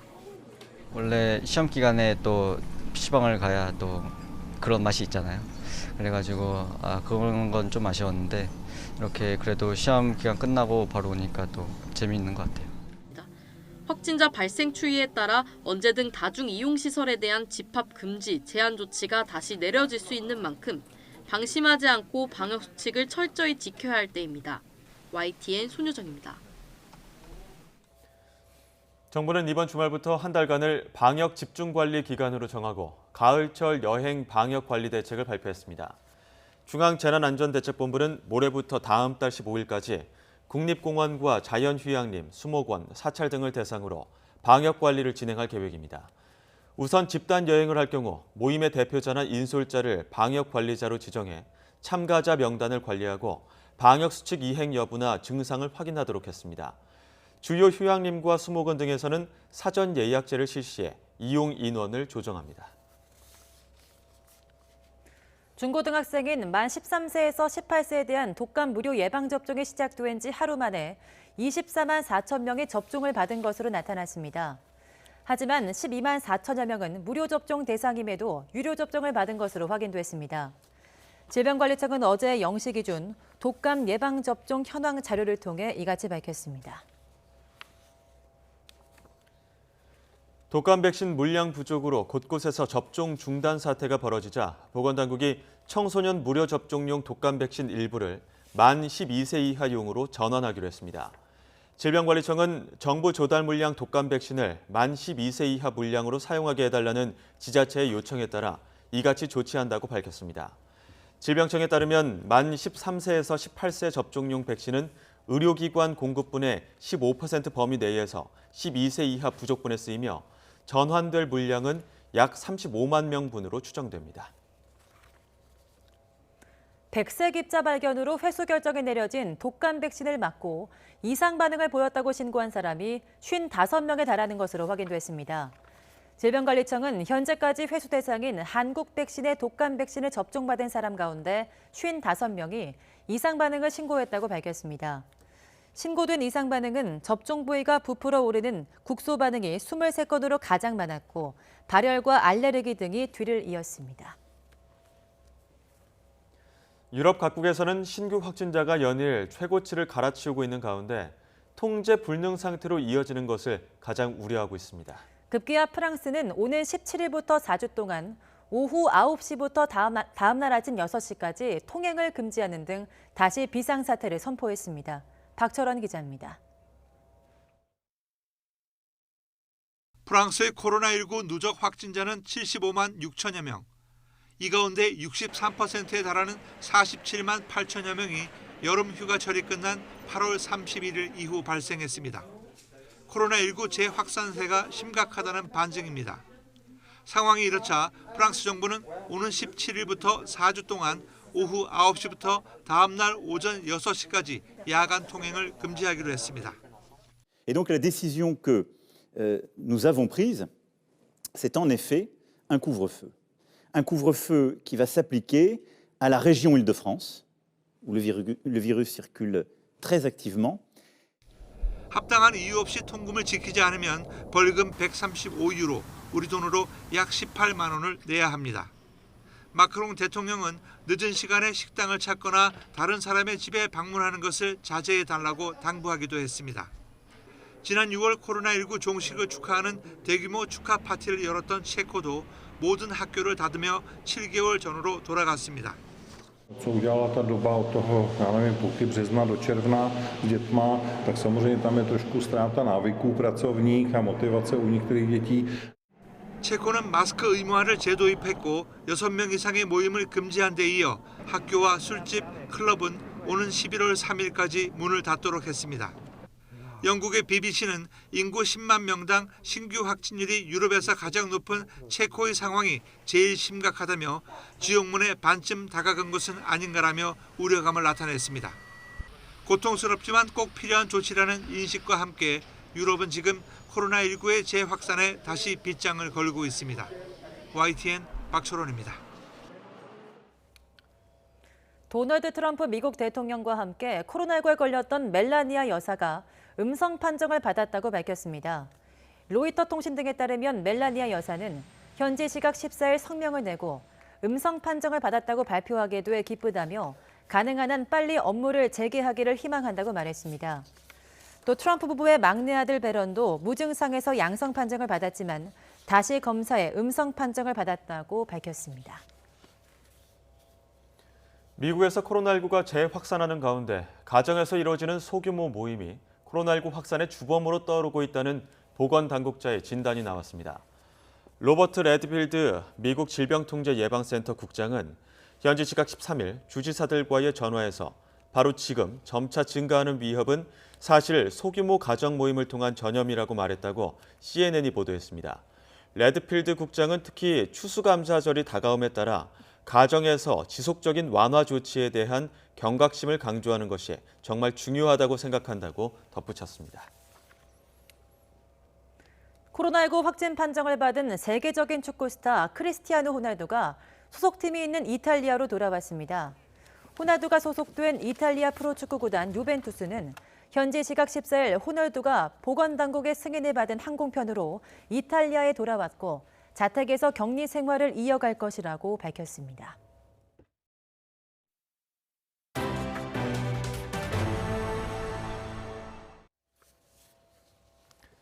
검찰이 옵티머스 자산운용의 펀드 자금 유용과 정관계 로비 의혹을 수사하기 위해 전담 수사팀을 확대해 구성하기로 했습니다. 서울중앙지검은 경제범죄 형사부를 중심으로 반부패 수사부, 범죄수익 환수부 검사 9명을 포함해 모두 18명으로 전담 수사팀을 꾸린다고 밝혔습니다. 전담 수사팀에는 법무부가 파견을 승인한 검사 5명과 서울중앙지검 내부에서 충원되는 검사 4명이 추가됩니다. 검찰이 옵티머스 자산운용 측에서 돈을 받은 것으로 지목된 전직 금융감독원 국장에 대해 압수수색과 소환 조사에 나섰습니다. 서울중앙지검 경제범죄형사부는 그제 금감원 윤모 전 국장의 자택을 압수수색한 데 이어 윤 전 국장을 불러 조사했습니다. 앞서 검찰은 김재현 옵티머스 대표를 조사하면서 몇 년 전 윤 전 국장에게 현금 수천만 원을 건넸다는 진술을 확보한 것으로 전해졌습니다. 김 대표는 당시 윤 전 국장을 통해 금융권 고위 관계자를 소개받는 대가로 돈을 주었다고 진술한 것으로 알려졌습니다. 이런 가운데 윤 전 국장이 자신의 다른 금품 수수 사건 재판을 위해 법정에 출석했습니다. 윤 전 국장은 어제 서울중앙지방법원에서 열린 특정경제범죄법 위반 사건 항소심 첫 공판에서 1심부터 깊이 반성하고 자숙하고 있었다며 선처를 호소했습니다. 윤 전 국장은 재판 직후 옵티머스 관련 의혹에 관한 기자들의 질문에는 아무런 대답도 하지 않았습니다. 윤 전 국장은 신용 등급이 낮은 기업에 특혜성 대출을 알선해주거나 은행 제재 수위를 낮춰주고 수천만 원을 챙긴 혐의로 기소돼 1심에서 징역 2년 2개월에 집행유예 4년을 선고받았습니다. 옵티머스 사태를 수사하는 검찰이 수사 초기 이미 정관계 로비 의혹 문건과 함께 관련 녹음 파일도 확보한 것으로 확인됐습니다. 주범들을 펀드 사기 혐의로 재판에 넘긴 뒤 로비 의혹에 대해선 제대로 확인하지 않았다가 관련 보도가 잇따르자 뒤늦게 수사에 나섰다는 지적이 나옵니다. 박석영 기자가 보도합니다. 김재현 옵티머스 대표와 함께 구속 기소된 윤석호 이사 PC에는 정관계 로비 의혹과 관련된 김 대표와의 녹음 파일이 저장돼 있었습니다. 이 파일에는 김 대표가 힘 있는 청와대 행정관을 통해 실형을 받으면 사면까지 해줄 수 있다고 말한 내용 등이 담긴 것으로 전해졌습니다. 검찰은 윤 이사에 대한 압수수색 과정에서 이러한 녹음 파일을 모두 입수했습니다. 이후 지난 6월에는 윤 이사에 대한 첫 조사를 진행해 김 대표가 정재계, 법조계 뒷배를 과시했다는 진술도 확보했습니다. 당시 검찰은 이미 김 대표가 옵티머스 사태 해결 조력자로 정부 고위 관료, 건설사 금융그룹 회장, 언론사 임원 등을 언급한 자료도 갖고 있었습니다. 자료에는 민주당 인사 3명과 국회의원 5명도 거론됐는데 이들이 다각도로 관여돼 자칫 권력형 비리로 갈 수도 있다는 내용이 적혀 있었습니다. 이런 내용을 터뜨리면 다 죽는다. 수사기관도 금융감독원도 어쩔 수 없다고 김 대표가 말했다는 윤 이사 진술도 뒷받침됐습니다. 윤 이사는 특히 김 대표가 주변 사람들에게 옵티머스 고문단인 이헌재, 양호, 최동욱 등의 이름도 입버릇처럼 말했다고도 했습니다. 윤 이사와 함께 구속 기소된 이대 주주 이동열 씨와 유형권 스킨앤스킨 총괄 고문 등도 김 대표의 로비 관련 의혹 등에 대해 구체적으로 진술한 것으로 알려졌습니다. 검찰은 수사 초기부터 로비 의혹 관련 증거와 진술을 확보했지만 관련 보도가 이어지면서 사회적 이슈로 부각한 뒤에야 수사에 고삐를 당겼습니다. 문개기 수사 아니냐는 지적 속에 뒤늦게 로비 의혹을 겨냥한 검찰 수사가 관련 의혹을 말끔하게 해소할 수 있을지 주목됩니다. YTN 박석영입니다. 이번 옵티머스 라임 사태와 관련해 문재인 대통령이 처음으로 입장을 밝혔습니다. 어느 것도 성역이 될 수는 없다며 검찰 수사에 적극적으로 협조하라고 지시했습니다. 홍선기 기자가 보도합니다. 그동안 옵티머스나 라임 사태 관련 수사에 공식 대응을 자제하던 청와대가 수사 협조를 공개 선언했습니다. 문재인 대통령이 직접 나서서 의혹을 빨리 해소하기 위해서라도 검찰 수사에 적극 협조하라고 지시한 겁니다. 문 대통령은 검찰의 엄정한 수사에 어느 것도 성역이 될 수 없다는 말도 덧붙였습니다. 이에 따라 청와대는 검찰의 출입 기록 요청에 대해서도 입장을 바꿔 협조하기로 했습니다. 청와대는 검찰이 라임 수사와 관련해 출입 기록 등을 요청하면 검토해서 제출할 계획입니다. 청와대는 그러나 이미 요청했던 CCTV 영상은 보존 기한이 지나 협조가 어렵다고 밝혔습니다. 이강세 전 스타모빌리티 대표가 강기정 전 정무수석을 만나러 청와대에 갔다는 지난해 7월 28일 CCTV 영상은 이미 보존 기간이 끝나 존재하지 않는다는 겁니다. 청와대 고위 관계자는 이와 관련해 이미 강 전 수석이 청와대에서 이 전 대표를 만났다고 말한 이상 CCTV 영상이 큰 의미는 없어 보인다고 설명했습니다. 토요일 날 연락이 와서 일요일 날 청와대로 들어오면 만나겠다 해서 들어오게 됐습니다.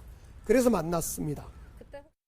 청와대는 그러나 옵티머스 사태 연루 의혹을 받는 이모 전 청와대 행정관에 대해서는 말을 아꼈습니다. 채용 과정이나 문제가 불거진 뒤 조사를 했는지에 대해서는 공개하기 어렵다는 겁니다. 다만 이 전 행정관이 오는 23일 국회 정무위 국정감사에 증인으로 채택된 만큼 의혹 해소에는 어려움이 없을 것으로 보인다고 설명했습니다. 그동안 옵티머스나 라임 사태 관련 수사에 무대응으로 일관하던 청와대가 문 대통령의 지시로 공식 입장을 내고 검찰 수사에도 협조하기로 한 만큼 관련 수사에 속도가 붙을지 주목됩니다. YTN 홍성기입니다.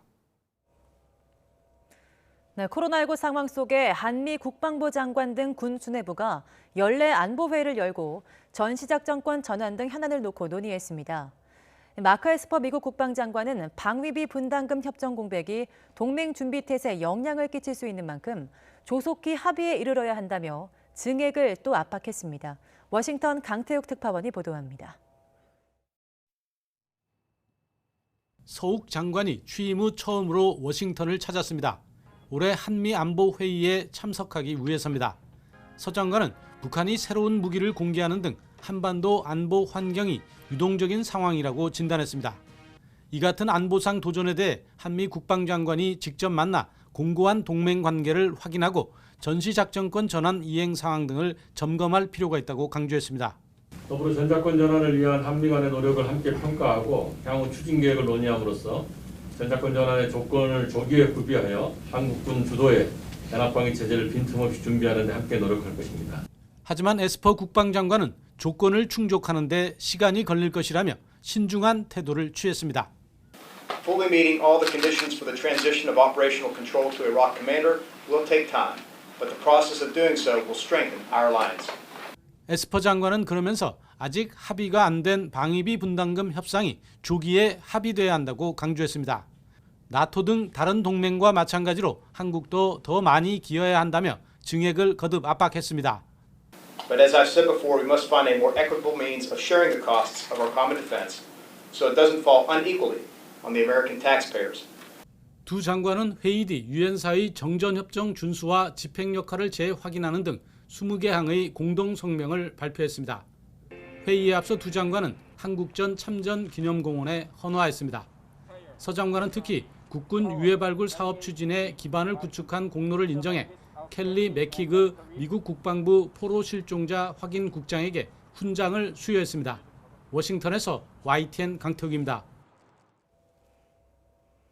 네, 마이크 폼페이오 미국 국무장관은 북한이 노동당 창건 75주년 기념 열병식에서 신형 대륙간 탄도미사일 ICBM을 공개한 것과 관련해 미사일 시험 발사가 중요한데 북한이 최근 몇 년간 이를 하지 않았다는 점을 강조했습니다. 폼페이오 장관은 현지 시각 14일 국무부에서 진행된 화상 브리핑에서 한 국가가 미사일 프로그램을 개발할 때 그것이 실제로 기능하는지 확실히 하기 위해서 가장 중요한 것은 테스트하는 거라는 점을 아는 것이 중요하다고 밝혔습니다. 그러면서 지난해 북한은 ICBM 시험을 하지 않았고 그것은 그 직전 해에도 유지됐다고 강조했습니다. 한미 고위급 경제협의회에서 미국이 5G 이동통신에서 중국 업체를 배제하는 이른바 클린 네트워크에 대해서 한국의 협력을 요청했습니다. 외교부 관계자는 미국이 클린 네트워크의 중요성을 설명하면서 기본 입장을 밝히고 협력 사항을 제기했다고 말했습니다. 다만 특정 업체를 배제하라는 등의 협의는 없었으며 우리는 민간 기업의 결정에 관여할 수 없지만 보안 우려를 해소하기 위해서 미국과 긴밀히 협력하고 있다고 설명했습니다. 방탄소년단의 한국 전쟁 관련 소감을 문제 삼았던 중국에서는 분위기가 조금 진정되고 있습니다. 이번 일이 확대되는 걸 원하지 않는다는 뜻으로 보이는데요. 여지는 이어지고 있습니다. 베이징에서 강성홍 특파원이 보도합니다. 논란을 일으켰던 환구시보 인터넷 사이트에서 해당 기사는 검색이 되지 않습니다. 스스로 기사를 삭제한 것으로 보입니다.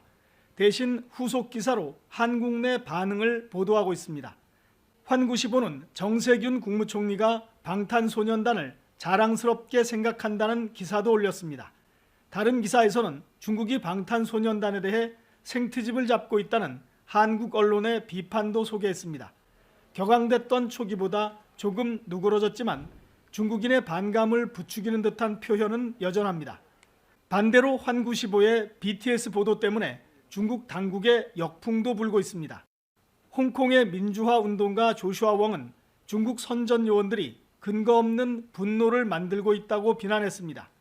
환95가 중국 공산당의 기관지인 인민일보의 자매지라는 사실을 염두에 둔 것으로 보입니다. 오테이거스 미 국무부 대변인은 BTS의 한미 관계를 지지하는 활동에 감사한다는 트위터 글을 올렸습니다. 중국 누리꾼들이 촉발시킨 논란이 미중 관계로까지 연결될 조짐을 보이면서 여진이 계속되고 있습니다. 베이징에서 YTN 강성우입니다. 한국은행 금융통화위원회가 올해 우리 경제 성장률을 기존 전망치와 같이 마이너스 1.3%로 유지하면서 기준금리를 동결했습니다. 이주열 한은 총재는 우리나라의 저출산 고령화가 빨라 엄격한 재정 준칙이 필요하다고 말했습니다. 보도에 이종수 기자입니다. 한국은행이 금융통화위원회를 열어 기준금리를 현행 연 0.5%로 유지하기로 했습니다. 금통위는 올해 우리 경제 성장률이 지난 8월에 발표된 전망치였던 마이너스 1.3%에 대체로 부합할 것으로 전망하면서 안정적 성장세를 이어갈 때까지 통화정책 완화 기조를 유지해 나갈 것이라고 밝혔습니다. 이주열 한은 총재는 원달러 환율 변동성이 커질 수 있다면서 필요한 때 적절히 조치하겠다고 말했습니다. 이 총재는 이와 함께 최근 가계부채 증가세에 우려를 표명했습니다. 특히 6월 이후에는 주택 거래라든가 또 주식 투자 자금 수요가 늘어나면서 시용대출을 중심으로 가계대출이 큰 폭 증가했습니다. 이미 높은 상황이 있는 그 가운데서 최근 증가세가 더 높아지고 있다는 점은 또 우려를 하지 않을 수 없는. 이에 따라 가계부채 억제나 자산시장 과열을 막기 위한 거시 건전성 정책을 일관성 있게 추진하는 것이 중요하다고 말했습니다. 정부가 발표한 재정준칙 도입 방안과 관련해선 장기적으로 재정 건전성을 유지하려면 엄격한 재정준칙이 필요하다고 강조했습니다. 빠른 저출산 그리고 급속한 고령화 진전으로 인해서 연금이라든가 의료비 등 의무 지출이 급증할 것으로 예상되는 만큼 장기적인 재정 건전성 유지를 위해서는 엄격한 재정 준칙이 필요한 것이 사실입니다. 이 총재는 이번에 정부가 마련한 재정 준칙에 대해서 앞으로 국회 중심으로 전문가 의견도 듣고 해서 깊이 있는 논의를 거쳐 최선의 방안이 마련돼야 한다면서 장기적으로는 국가 채무를 지속 가능한 수준으로 억제하는 각별한 노력이 필요하다고 덧붙였습니다. YTN 이종수입니다. 홍남기 부총리 겸 기획재정부 장관이 임대차법 때문에 서울 마포구 전셋집을 비워주게 된 데 이어 경기 의왕시 아파트 매각 과정에서도 임대차법에 발목을 잡혔습니다. 부동산 업계에 따르면 2주택자였던 홍 부총리는 정부 방침에 따라 의왕 아파트 한 채를 팔기로 하고 지난 8월 매매 계약을 체결했습니다. 하지만 이후 기존 세입자가 계속 거주하겠다며 임대차법에 따른 계약갱신 청구권을 행사하면서 계약 파기 위기에 놓였습니다. 새 집주인은 주택담보대출로 집값을 지불할 계획이었지만 기존 세입자가 나가지 않으면서 잔금 납부와 등기 이전을 하지 못하고 있는 것으로 전해졌습니다. 이 밖에도 세종시 아파트 분양권을 소유하고 있는 홍 부총리는 서울 마포구 전셋집에 살고 있지만 임대차법이 시행되자 집주인이 실거주를 이유로 집을 비워달라고 요구해 다른 전셋집을 구하고 있습니다. 현대차 정의선 수석 부회장이 회장에 취임했습니다. 2000년 정몽구 명예회장이 현대차 그룹을 출범한 뒤 20년 만에 총수 교체인데요. 이로써 국내 4대 그룹 모두 40, 50대의 젊은 총수가 경영 전면에 나서게 됐습니다. 보도에 이지은 기자입니다. 정의선 현대차 수석 부회장이 회장 자리에 올랐습니다. 이사회를 통해 그동안 우리 그룹을 이끌어주신 정몽구 회장님을 명예회장님으로 추대하고 제가 현대자동차그룹 회장직을 맡게 되었음을 알려드리고자 합니다. 아버지 정몽구 명예회장의 뜻에 따른 것으로 2000년 이후 20년 만에 총수교체입니다. 지난 7월 대장기 실염으로 입원한 정몽구 명예회장은 계속 병원에서 치료 중이며 건강은 차츰 회복 중인 것으로 알려졌습니다. 정의선 신임 회장은 현대그룹 창업자 정주영 회장과 현대차를 세계 5위 자동차 회사로 만든 정몽구 명예회장의 경영 철학을 계승하겠다는 뜻을 강조했습니다. 두 분께서 이룩하신 숭고한 업적과 기업가 정신을 이어받아 국가 경제에 기여하고 더 나아가 인류의 행복에 공헌하는 현대자동차그룹의 새로운 미래를 여러분과 함께 만들어 나가고자 합니다. 현대가 장손인 정의선 회장은 1970년생으로 고려대와 미국 샌프란시스코 경영대학원을 졸업했습니다. 2005년에는 어려움을 겪던 기아차 사장을 맡아 디자인 경영으로 위기를 이겨냈고 재작년부터는 수석 부회장으로 전기차와 수소차, 자율주행 등의 사업을 주도하며 현대차 그룹을 진두지휘해왔습니다. 이제 공식적으로 3세 경영 시대를 연 정 회장 앞에는 지배구조 개편 등 풀어야 할 과제들이 쌓여 있습니다. 글로비스와 현대모비스의 합병 분할을 통한 지배구조 개편이 브레이크가 걸리면서 실질은 지배구조 개편이 불발되었고 경영권 확보도 아직 되지 않은 상태에서 회장 타이틀을 달았기 때문에 향후 경영권 확보를 위한 지배구조 개편을 어떻게 할 것인가. 또 전 세계에서 7만 대 넘는 리콜 사태를 불러온 코나 전기차 배터리 화재와 중고차 매매 시장 진출을 둘러싼 갈등 문제 등도 해결해야 합니다.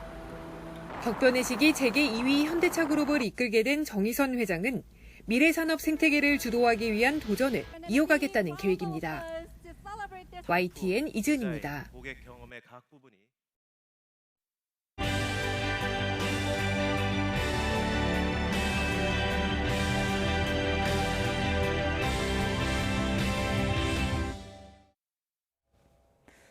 네, 코로나19 속에 더욱 힘겨운 이웃들을 돌아보는 연속 보도입니다. 무인 결제 시스템 항균 필름, 코로나19 감염을 줄이기 위해 등장한 도구들이죠. 하지만 시각장애인들에게는 도리어 세상과 단절시키는 또 다른 벽이 되고 있습니다. 시각장애인의 날을 맞아서 엄윤주 기자가 그 이유를 알아봤습니다. 5년 전 갑작스럽게 질환을 앓다 시력을 잃은 최명혜 씨. 장애인 지원센터 프로그램을 들으러 매주 춘천에서 서울까지 오는데 코로나19 사태 이후 지하철을 타는 게 더 힘들어졌습니다. 엘리베이터 버튼을 덮은 필름 때문입니다. 아, 여기 점자가 있구나. 방역을 위해 요즘에는 엘리베이터마다 이렇게 향균 필름이 붙어 있습니다. 그런데 이 향균 필름은 시각장애인들이 점자를 읽는데 방해물이 되기도 합니다. 손끝으로 촉지를 해야 되는 거기 때문에 그 표면 상태가 좀 거칠거나 그러면 그게 점인지 점자인지 아니면 표면에 어떤 긁힘이 있어 그런 건지 그 헷갈리기 때문에 혼자 식당이나 카페를 가는 것도 망설여집니다. 명부 작성이나 QR코드 확인을 해야 하는데 누군가 도와주지 않으면 글씨를 쓸 수도 휴대전화 인증을 할 수도 없습니다. 혹시 거주하고 계신 곳? 춘천시 후평동. 시각장애인 장길수 씨는 무인 아이스크림 가게를 방문했다가 퍽이나 당황했습니다. 이렇게 어렵다고요. 그런 거 안 하거든요. 바코드 인식부터 카드 결제까지 해야 하는데 음성 안내 기능이 전혀 없었던 겁니다. 집사람이 다 해주는 거 난 서 있으면 됐는데 내가 직접 해보니까 그 센스 되는 것도 그렇고 카드 넣는 번호 찾아갖고 넣는 것도 그렇고 그러니까 여기도 말로 녹음한 것이 여기가 있으면은 전국에 등록된 시각장애인은 25만여 명. 확진자 발생과 동선을 안내하는 긴급 재난 문자도 이들에겐 무용지물입니다. 휴대전화 음성 서비스로는 첨부된 링크를 누를 수도 없고 홈페이지에 들어간다 해도 음성 안내 서비스가 제대로 갖춰져 있지 않아서입니다.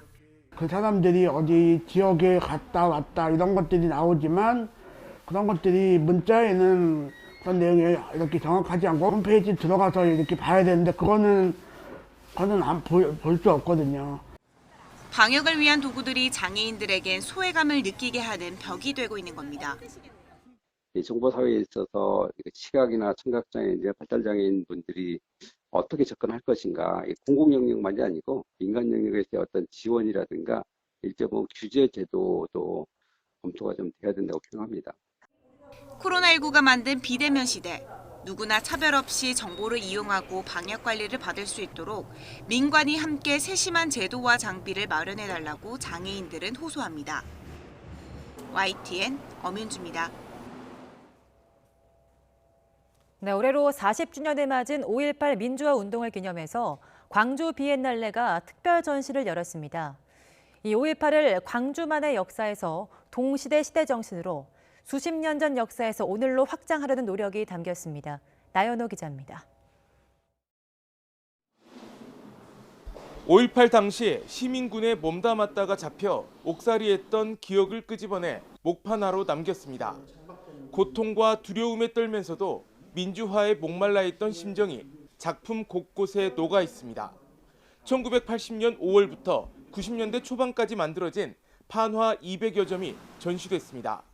적극적인 어떤 사회문제 참여를 하기도 하고 또 많은 사람들에게 어떤 공감을 일으키는 그런 생각으로 작업을 그 당시 했었죠.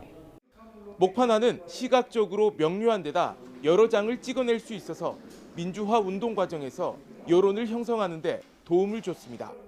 항쟁에 대한 증언이기도 하고 당시 민주화 운동에 대한 기록이기도 합니다. 예술품이기도 하면서 역사적인 증거물이기도 하죠. 목판화는 그런 쪽에서 굉장히 유효한 미디어였죠. 5.18 민주화 운동 40주년을 기념해 광주에서 특별전이 열렸습니다. 이미 민주화 운동이라는 공통점이 있는 대만과 독일, 아르헨티나에서 전시를 마쳤습니다. 지도층들의 뭔가 욕심 때문에 국민들이 피해를 받는 것 같아가지고 되게 안타깝고 왜 그러나 하는 생각이 많이 들었던 것 같아요. 이번 전시는 국내외 작가 80여 명이 참가한 다국적 프로젝트로 각 나라의 민주화 운동과 5.18을 연결지었습니다. 이를 통해 5.18이 우리나라 역사를 뛰어넘어 보편적인 시대 정신이었다는 점을 증명합니다. 5월을 중심으로 세계적인 여러 가지 일들과 연결시키고 그것들을 이제 오늘날 어떻게 볼 건지를 보는 전시가 좀 다른 전시랑 차이점이 아닐까 그렇게 생각합니다. 광주 국립아시아문화전당과 옛 국군 광주병원, 무각사에서 동시에 열리는 이번 특별전은 다음 달 29일까지 열릴 예정입니다. YTN 나연호입니다. 네, 오늘 새벽 2시쯤 부산 서하구 다대동에 있는 22층짜리 아파트 14층에서 불이 나 20여 분 만에 꺼졌습니다. 소방대원들에게 11명이 구조됐고 이 가운데 불이 난 집에 살던 주민 A씨 등 4명이 연기를 들이마셔 병원으로 옮겨졌습니다. 한밤중 연기에 놀란 주민 80명도 긴급 대피한 것으로 파악됐습니다. 네, 어제 오후 5시쯤 부산 북구 화명동 금정산 상계봉 부근에서 48살 신모 씨가 급격한 불안 증세를 느끼고 있다며 소방당국에 신고했습니다. 당시 심 씨는 산 정상에 오른 뒤 갑자기 심장이 멈출 것 같은 느낌이 들었다고 말한 것으로 파악됐습니다. 20여 분 뒤 헬리콥터를 타고 현장에 도착한 소방대원들은 A씨를 무사히 구조해 병원으로 이송했습니다. 굿모닝 YTN 60초 후에 계속됩니다.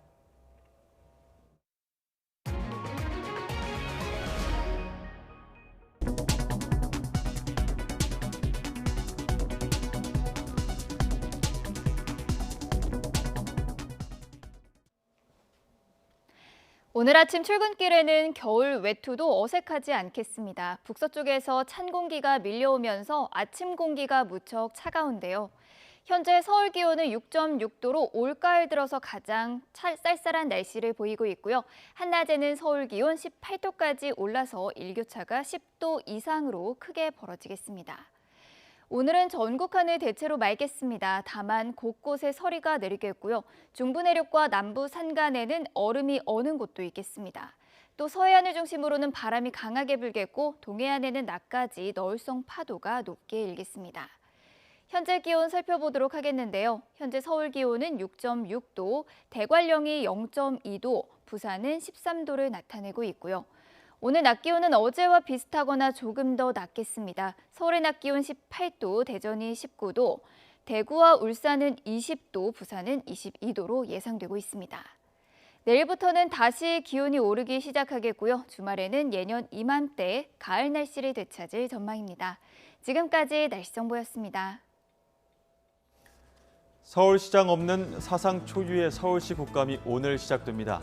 고 박원순 전 서울시장 대신 서정협 시장 권한대행이 기관 대표로 출석합니다. 감사 초점은 서울시의 정책 현안보다는 박 전 시장의 성추행 의혹 관련 내용에 맞춰질 것으로 보입니다. 코로나19로 인한 교육 현장의 변화로 교육과 방역 등 선생님들의 역할이 더 커지고 있습니다. 네, 이런 교사들을 격려하고 교육 현안을 논의하기 위해서 오늘 유은혜 부총리 겸 교육부 장관이 6개 교원단체 대표들과 간담회를 갖습니다. 관련 내용 이어지는 뉴스에서 전해드리겠습니다.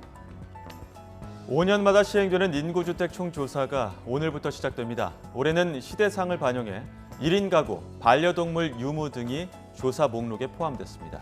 네, 코로나19로 인해 조사 방식도 달라졌는데요. 31일까지는 인터넷이나 전화 등 비대면 방식으로 이후 다음 달 18일까지는 방문 조사로 진행됩니다. 되도록 비대면 조사에 많은 참여 바랍니다. 굿모닝 YTN 마칩니다. 저희는 내일 아침 다시 돌아오겠습니다. 고맙습니다.